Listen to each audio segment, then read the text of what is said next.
അധ്യായം 2. ആമോസിന്റെ മകനായ യെശയ്യാവ് യഹൂദയെയും യെരുശലേമിനെയും പറ്റി ദർശിച്ച വചനം. അന്ത്യകാലത്ത് യഹോവയുടെ ആലയമുള്ള പർവ്വതം പർവ്വതങ്ങളുടെ ശിഖരത്തിൽ സ്ഥാപിതവും കുന്നുകൾക്ക് മീതെ ഉന്നതവുമായിരിക്കും. സകല ജാതികളും അതിലേക്ക് ഒഴുകിച്ചെല്ലും. അനേക വംശങ്ങളും ചെന്ന്, വരുവീൻ, നമുക്ക് യഹോവയുടെ പർവ്വതത്തിലേക്ക്, യാക്കോബിൻ ദൈവത്തിന്റെ ആലയത്തിലേക്ക് കയറിച്ചെല്ലാം.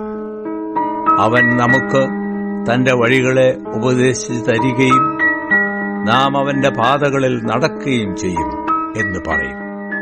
സിയോനിൽ നിന്ന് ഉപദേശവും യെരുശലേമിൽ നിന്ന് യഹോവയുടെ വചനവും പുറപ്പെടും.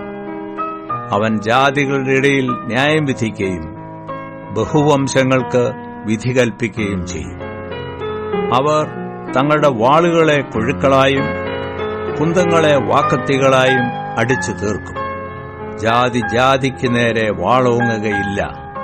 അവർ ഇനിയും യുദ്ധം അഭ്യസിക്കുകയുമില്ല. യാക്കോബ് ഗൃഹമേ, വരുവീൻ, നമുക്ക് യഹോവയുടെ വെളിച്ചത്തിൽ നടക്കാം. എന്നാൽ നീ യാക്കോബ് ഗൃഹമായ നിന്റെ ജനത്തെ തള്ളിക്കളഞ്ഞിരിക്കുന്നു.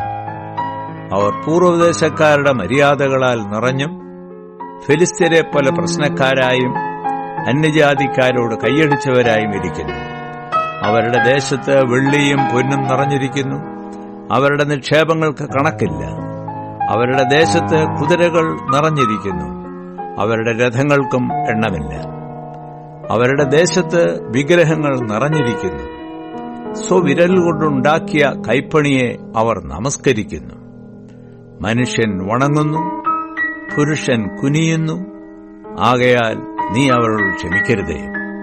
യഹോവയുടെ ഭയങ്കരത്വ നിമിത്തവും അവന്റെ മഹിമയുടെ പ്രഭ നിമിത്തവും നീ പാറയിൽ കടന്ന് മണ്ണിൽ ഒളിച്ചുകൊള്ളുക. മനുഷ്യരുടെ നിഗളിച്ച കണ്ണ് താഴും, പുരുഷന്മാരുടെ ഉന്നതഭാവം കുനിയും. യഹോവ മാത്രം അന്നാളിൽ ഉന്നതനായിരിക്കും. സൈന്യങ്ങളുടെ യഹോവയുടെ നാൾ ഗർവവും ഉന്നതഭാവമുള്ള എല്ലാറ്റിന്മേലും നിഗളമുള്ള എല്ലാറ്റിന്മേലും വരും. അവ താണുപോകും. ലെബനോനിലെ പൊക്കവും ഉയരവുമുള്ള സകല ദേവദാരുക്കളിന്മേലും ബാശാനിലെ എല്ലാ കരുവേലകങ്ങളിന്മേലും ഉയർന്നിരിക്കുന്ന സകല പർവ്വതങ്ങളിന്മേലും ഉയരമുള്ള എല്ലാ കുന്നുകളിന്മേലും ഉന്നതമായ സകല ഗോപുരത്തിന്മേലും ഉറപ്പുള്ള എല്ലാ മതിലിന്മേലും എല്ലാ തർശീശ് കപ്പലിന്മേലും മനോഹരമായ സകല ശൃംഗാര ഗോപുരത്തിന്മേലും വരും. അപ്പോൾ മനുഷ്യന്റെ ഗർവം കുനിയും, പുരുഷന്മാരുടെ ഉന്നതഭാവം താഴും. യഹോവ മാത്രം അന്നാളിൽ ഉന്നതനായിരിക്കും. മിഥ്യാമൂർത്തികളോ അശേഷം ഇല്ലാതെയാകും. യഹോവ ഭൂമിയെ നടുക്കുവാൻ എഴുന്നേൽക്കുമ്പോൾ അവർ അവന്റെ ഭയങ്കരത്വ നിമിത്തവും അവന്റെ മഹിമയുടെ പ്രഭ നിമിത്തവും പാറകളുടെ ഗുഹകളിലും മണ്ണിലെ പോതുകളിലും കടക്കും.